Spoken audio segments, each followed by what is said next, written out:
Welcome to a Faithful God podcast. I'm your host, Tammy Rotzel, and today on the show, Gwen Winklaar is joining me as she shares her journey through sexual abuse, healing, and restoration. So grab those earbuds and your favorite beverage and join me for today's show. Well, hey friend, I have got quite the show for you today. My friend, my guest, Gwen, is joining me. Gwen is actually one of the members, as you will find out here in our show, but she is one of the members of the Grow Your Faith community, and that I have had the absolute pleasure of getting to know over the last couple of months, and she is just a gem. So listen, friends, she's got a really hard story. I'm just so grateful to her for her willingness to share, and really so proud of her, and to see her walk in obedience and listen to what God is calling her to do. It's just so incredible to see just the things that she is doing, the things she is stepping into that God is calling her to. So I do want to let you know that if you are listening with young children, this may not be a great episode for them. So maybe put this on pause, go listen to another episode for now, and then come back to this when you are listening to yourself.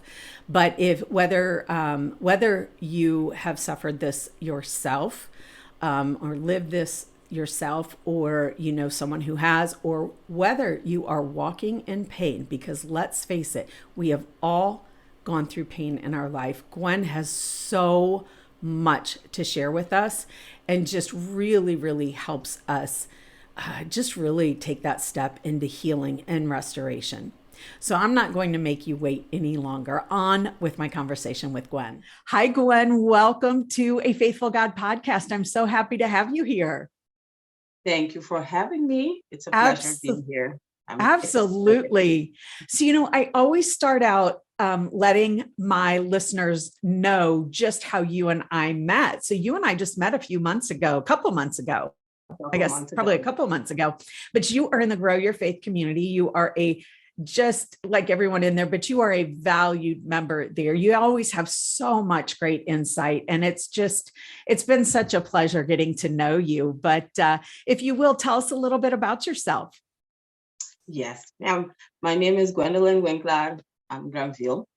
I was born on the island of Curacao, and I live now in Aruba. I'm a housewife and a stay-at-home mom. We have been married for almost 20 years. 20 years this July. So excited Congratulations. About that. That's awesome. Yes, it is. It's a long time according to the standards of this world. So I'm really, really grateful for God and his faithfulness in that part of our life. And we have together 3 children, 1 girl and 2 boys. So that's mostly my life. That's awesome. That's awesome. And did you tell me your parents are in ministry? Like you went to Aruba for mission? Yes, my parents came here almost 35 years ago now to be missionaries on the island of Aruba. So we stayed. Okay. I haven't left yet. Okay. I don't think I would leave Aruba either. I have to tell our listeners, so something that is so cool, we all go crazy for the fact that, and live vicariously through Gwen in our community, with her being right there in Aruba. And so Gwen was so gracious in one of our meetings, actually a couple of the meetings, I think you did this. Yeah. She steps outside her front door and she has us with her. And she steps outside the front door and turns to her right, and right down the road there, you see the ocean. So then she took this very short walk to the ocean, and we got to see the beautiful sand and those turquoise waters. And it was just such a treat. And we all loved it so much. Actually, you were so gracious enough to even take pictures out there, because we all wanted to put it on our computers and our phone screens and all of that. So yes. To me, it's easy. So yeah, it's so beautiful. And one of these days, it won't be this year, but one of these days, I think we need to come and do a retreat like at you. So close by the beach. Yeah, you can meet on the ocean. Oh gosh, wouldn't that be incredible? Wouldn't that be incredible for sure? I would love that. So So Gwen, you have a hard story. And so today, first and foremost, I just really, really want to thank you for your willingness to share, because I know that it is going to bless someone listening today. It is going to help someone. And I just, as you know, you and I have talked about this, that we know that, in our suffering, as a matter of fact, just before this, I was recording another podcast episode about Paul and his ministry and his suffering, and just allowing God to use us in the midst of suffering. So I would just ask you to start, wherever you're comfortable starting, and whatever you're comfortable sharing, and just give us a little bit of background about some of the things that you've gone through. All right. The question is to start where I wanted to understand. I think I have to start from the beginning. Okay. My story about suffering and healing started way in the beginning of my life. Yeah. My parents got to meet the Lord when I was about a year old. So I practically grew up in a Christian home, which in hindsight is a great blessing. My sexual abuse started at an early age. Sexual abuse, the reminder of sexual abuse is the first conscious thought I have. So wow. I was really, really young. And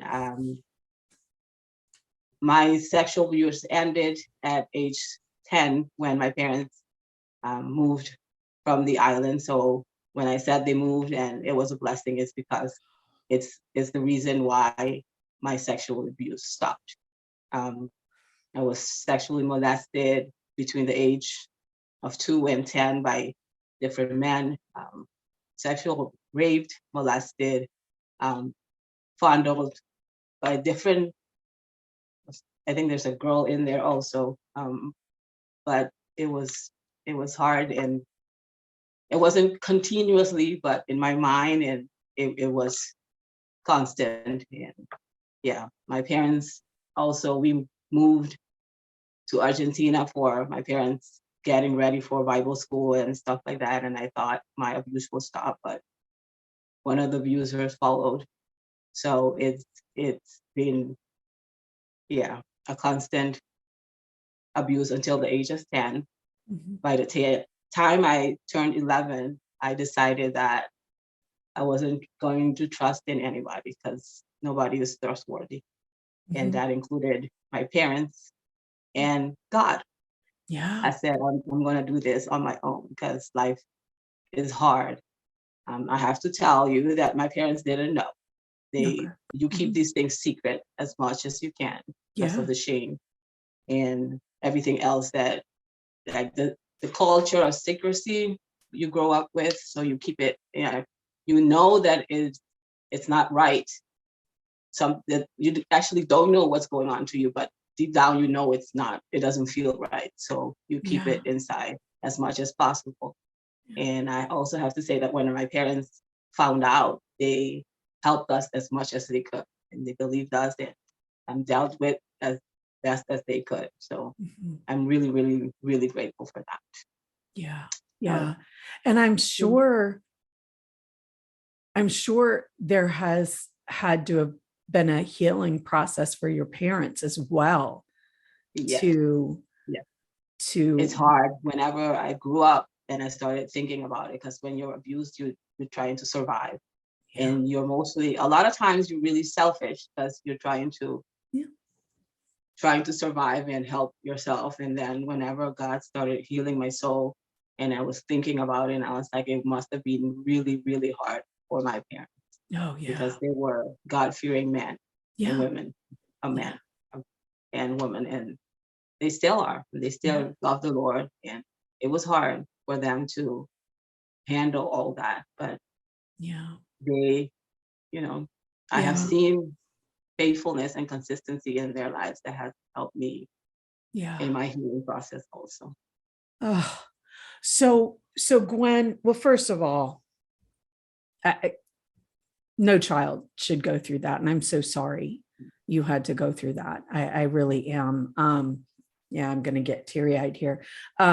What would you say, like, when did you really start to, first of all, when did you start to heal? At what age did that healing process start? And what was the catalyst for that? Because I'm assuming, and I shouldn't assume, so forgive me for that, but I'm assuming that it took years because, again, being angry at the world, at God, and like you said, you've got to take care of yourself. And I can totally understand why you would feel that way. I mean, as an adult, we would feel that, and let alone as a child. So when did that start, and what was the catalyst for that healing and leaning into God?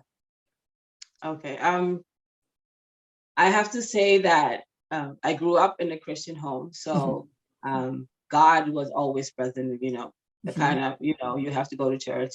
You got to go to church. I don't have to say like Sunday morning and evening and Wednesday night, but so God was always threaded in my life, which is that I'm really, really grateful for. Yeah. I can see stages in my life when I didn't really deal with the sexual abuse until I was turning 30. I was married for almost 5 years, and I was turning 30, and I looked at myself and said, I can't live like this anymore. I can see during the times, like, it will come up and then you will suppress it. And I can remember at age 17 sitting in my room and crying, and I was talking to God, and I said, God, I can't let this pain be for nothing. Whatever it is, whenever it happens, this needs to have a purpose. Yeah. And then during college days, and then you forget about it. You don't, the pain is so much that you don't want to deal with it.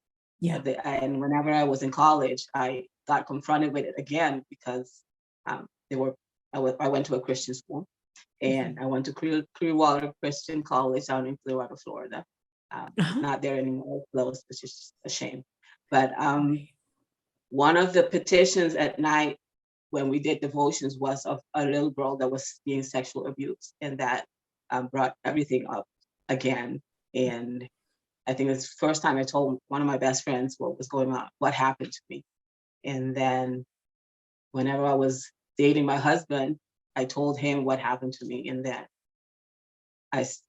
and then you forget, because you're trying to survive and live, and you don't really want to deal with all that pain. Yeah. So I put it aside, and the reason I started getting healing was not for myself.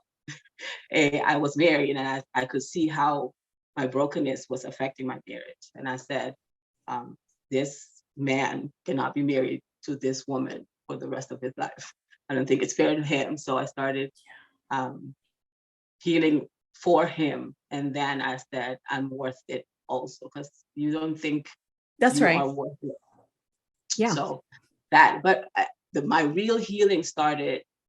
I can remember exactly where I was, standing in my kitchen and talking to God. And I said, God, I want peace. I do not want to live in this life anymore and without peace. Yeah. And that started for me a journey of seeking peace.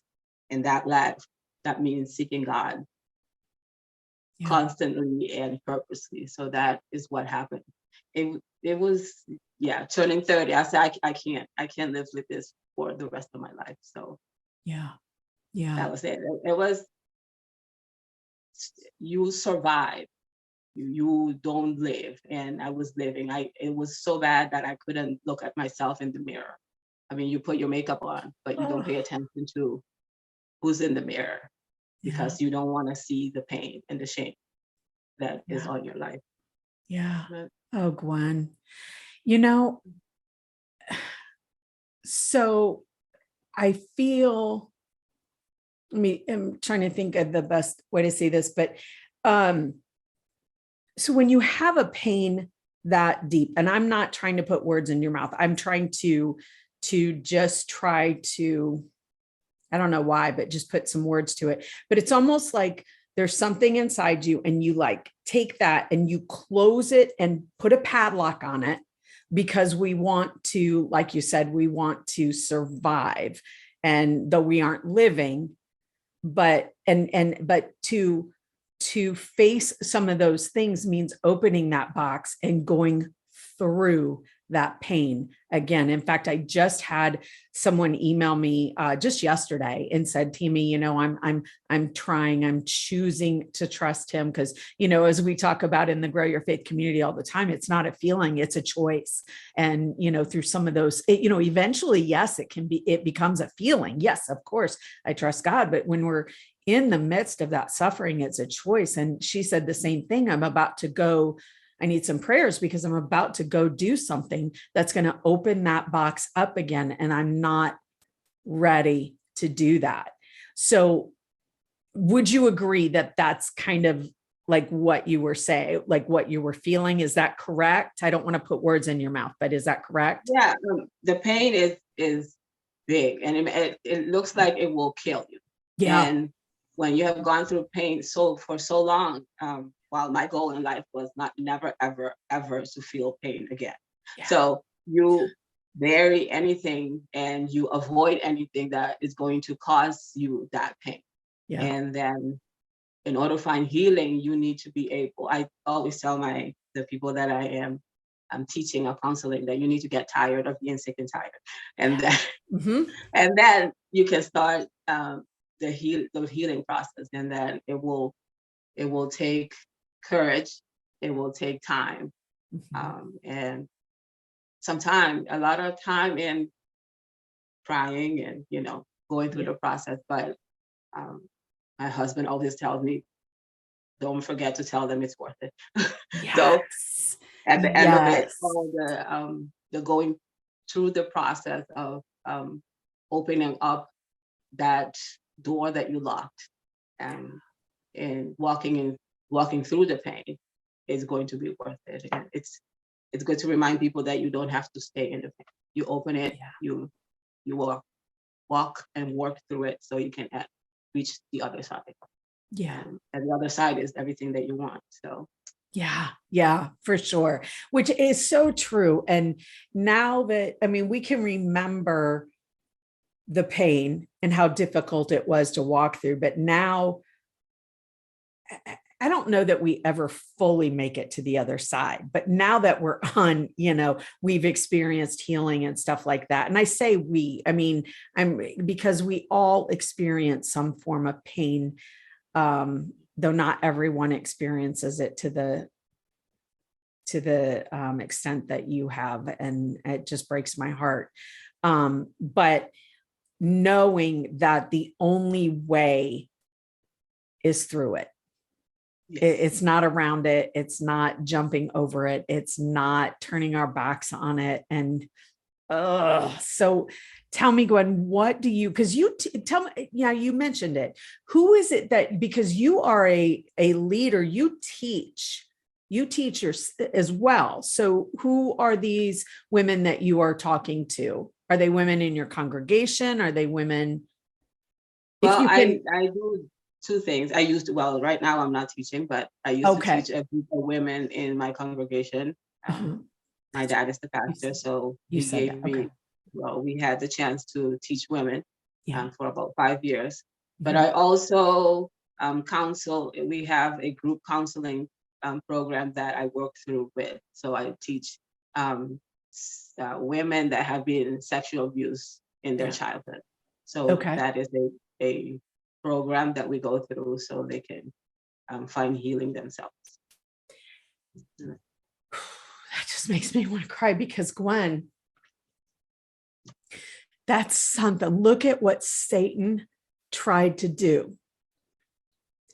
And as difficult as it was, as painful, as impossible as it was for you, look what God is doing through you. I just want to say, just take that, Satan, that what, when we hear what Satan means for evil, God will use for good. And oh my goodness.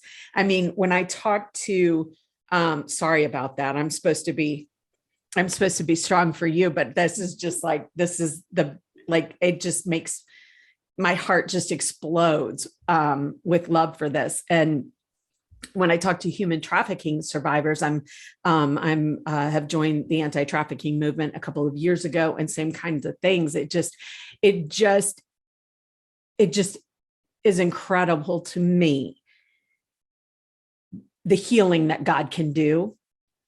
And then how, again, like Paul in his suffering, but what God can do through it. And, you know, you and I were talking before we started, and I know you've said this to me before, but it's, you know, about also learning to walk in obedience. And so talk to us about that just a little bit. Like, what do you mean by that? You know, walking in obedience, what God is calling you to do through this, and what advice would you give someone right now who is in so much pain and needing this as well? Well, walking in obedience, it depends what stage of healing you are. Well, right now, for me, this is part of being obedient. Talking to other people about what happened to me, because I believe that God is able, and not only able, but willing to heal the brokenhearted. And so he can restore the soul. I don't know where, when I was in the States, so I don't know where I heard the story of Humpty Dumpty for the first time, and how he fell off the wall and nobody could put him together again. But I always tell the story, and I say that God can put Humpty Dumpty back together, and that God can put the soul of the brokenhearted back and restore it to what it needed to be. And for me, I was traumatized and abused so young that so I don't know who I was supposed to be. So through this journey, is giving back the broken pieces to God so he can restore me and create me in who he created me to be. And in there, healing includes forgiving and trusting God.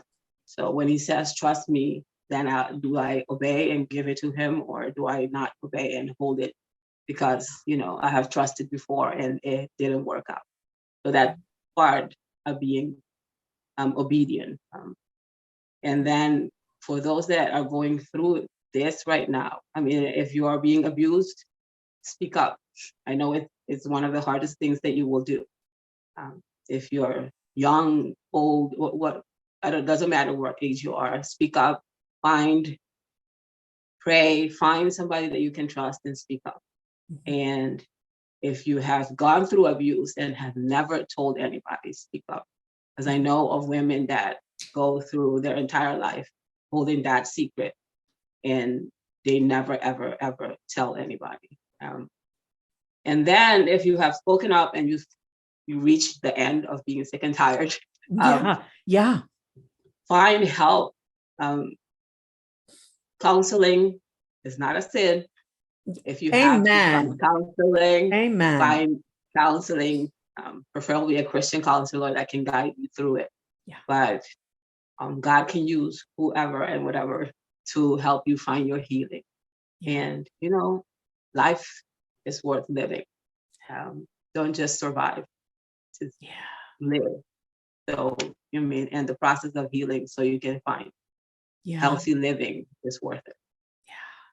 I love that you said that. It's not just surviving, it's there's, you know, it's living, it's learning to live in the midst of the pain, in the midst of those hard times, and after, you know, learning how to step into what God is calling us to do, step into the healing first, like you said, step into his healing, you know, as he is our healer, he is our comforter, he is our rock, he is our, you know, he knows us, he gets us, he knows the pain we went through. And so I just love that, Gwen. Thank you.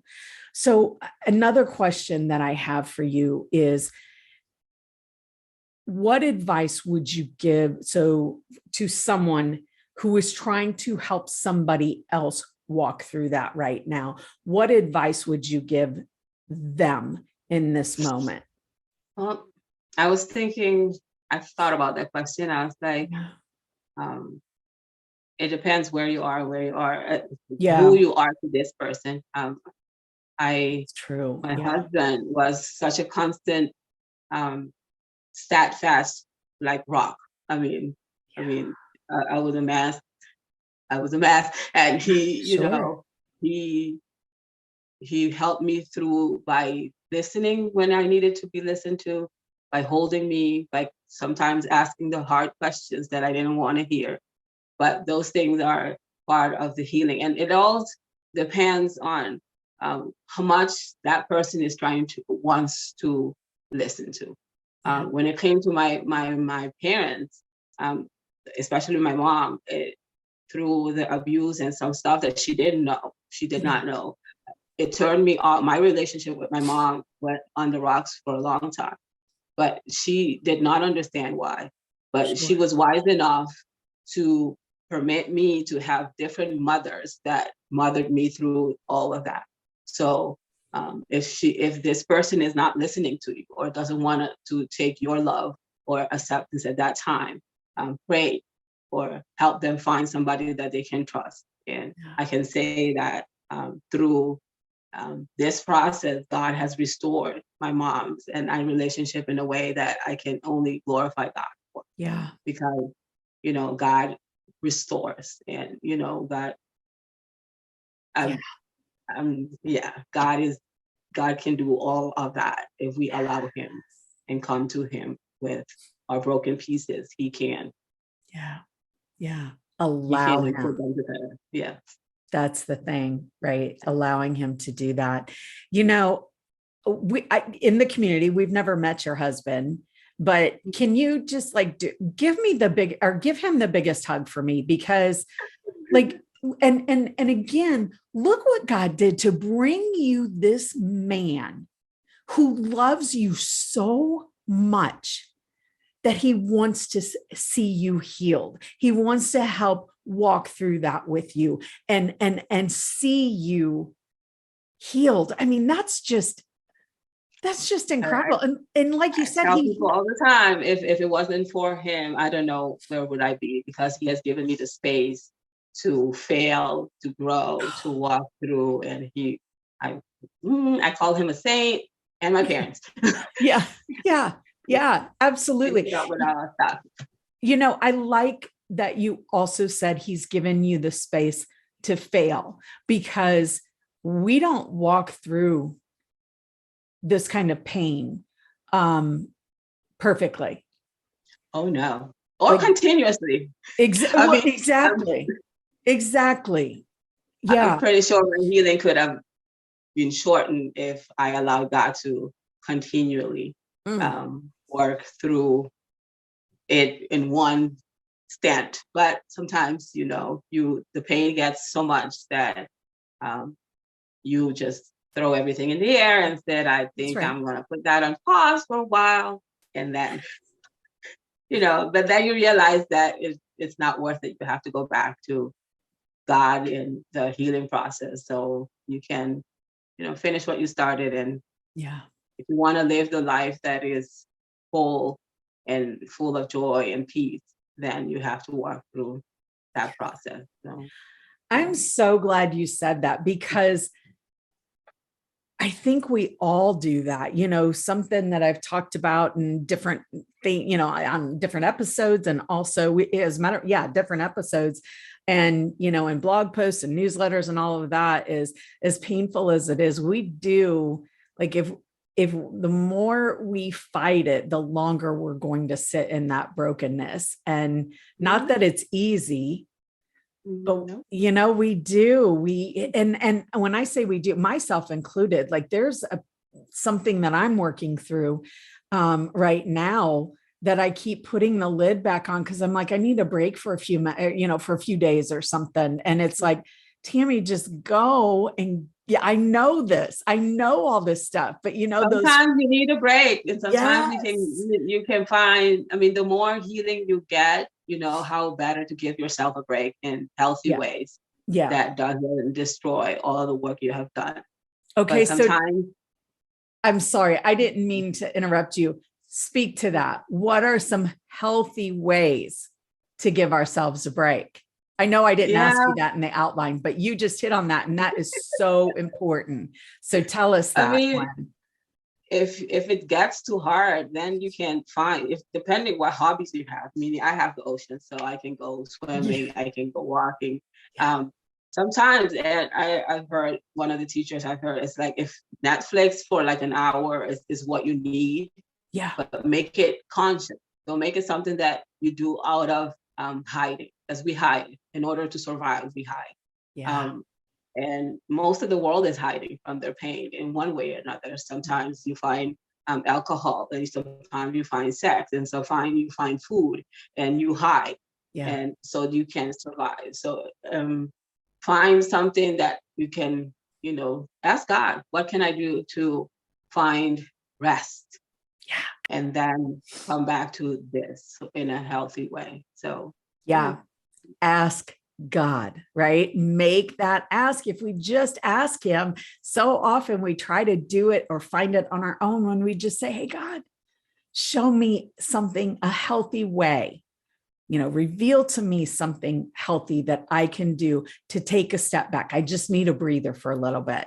We just need to keep leaning into God through that. And I know you and I have talked about that in the community lately, is finding the healthy ways to not hide, right? And so, like you said, of course, alcohol, sex, those kinds of things, those aren't the healthy ways to hide for sure.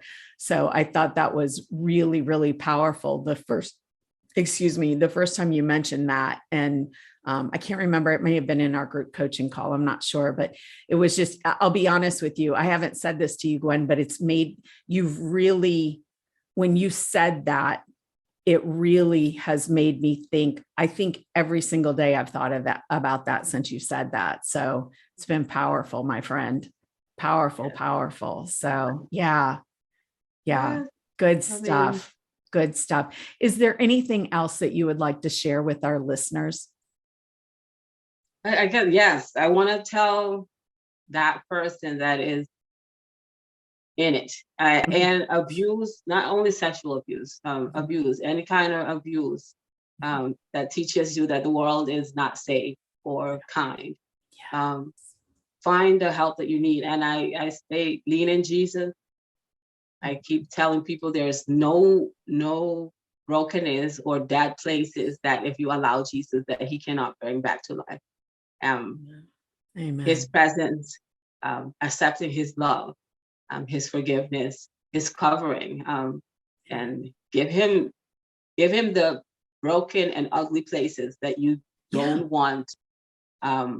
Most of the time we hide up from God, thinking that because he's holy, he does not want to see my broken places and my broken pieces. So if you can bring those to Jesus, and he understands. Sometimes we think about Jesus up there in the air, but he lived and died so he can understand our pain. He understands rejection. He understands shame. He was crucified naked. So he understands that sexual abuse person that has gone through that part, because sexual abuse is abuse, but it's also sexual. So God understands. So bring the broken pieces to God and to that places, and allow him to breathe his life and his wholeness in you. And you are worth it. You are worth the time. You are worth finding healing. And Jesus is waiting for you. He's calling you, and he's waiting. And he will walk with you through it all. So he can give you the life he died for you to have. So amen. It's worth it. Amen. Gwen, I just can't thank you enough. Everything you said is just so powerful.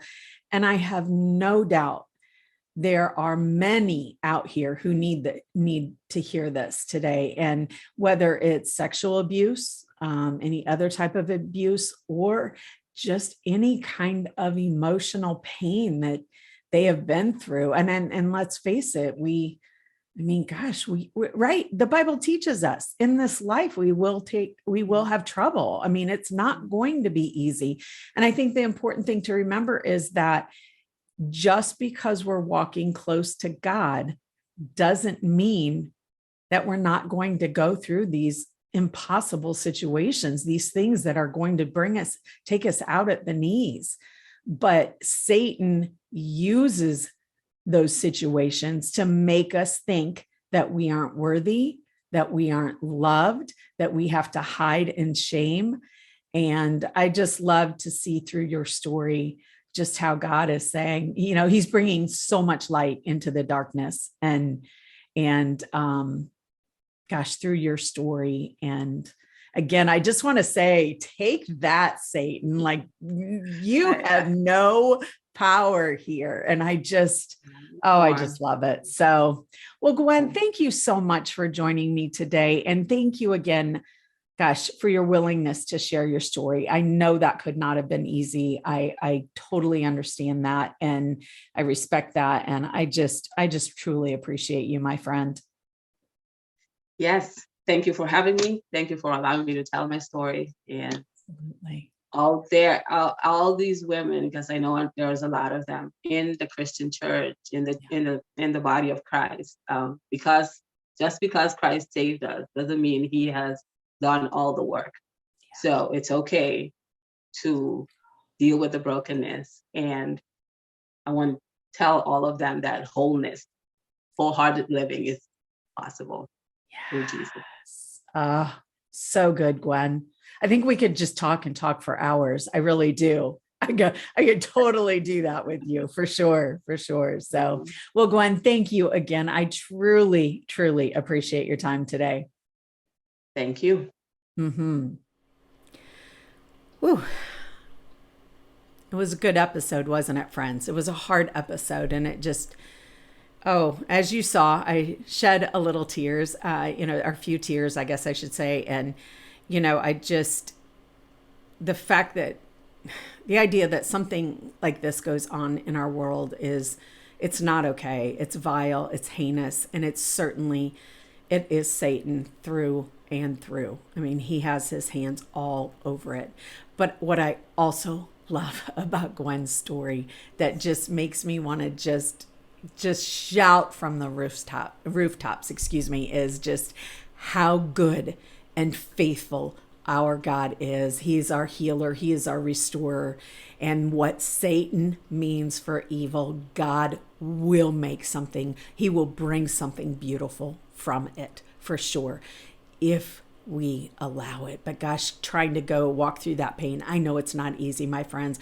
I know it's not easy to open the I always think of it like a trunk, and we put all these painful situations in our life in this trunk, wrapped a big chain around it, and put a padlock on it. And it's not easy to open that up and step forward. It's not easy to open that up and go into it, but the only way to healing, the only way to peace and fulfillment, to enjoy life again, is not around it, is not jumping over it, is not turning and running the other way. It's through it. And when you walk through it with God, that's when you'll discover healing and restoration. I know it's not easy, my friend, but the only way through brokenness, the only way to peace, enjoying life, as Gwen said, not just surviving life, but living life, is through that brokenness. We have a couple of other episodes about brokenness. And so if you haven't watched those yet, be sure to do that. I'll flash that up on the screen for you as well, but be sure to go back and do that. I'll put the link to that in the show notes as well. But friend, I know this blessed you today. I have no doubt there are some of you out there that really needed to hear Gwen's story. And I am just so thankful to Gwen for her willingness to share such a difficult, traumatic time in her life, just to shine brightly for Jesus and to help you through this. So friend, listen, if this really blessed you today, I would love it if you would share it with a friend. Be sure to subscribe wherever you are watching, and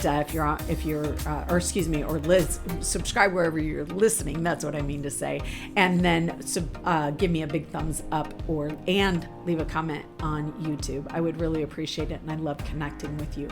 So listen, friends, thank you again for joining us today. I will meet you back here next week for another episode of A Faithful God podcast.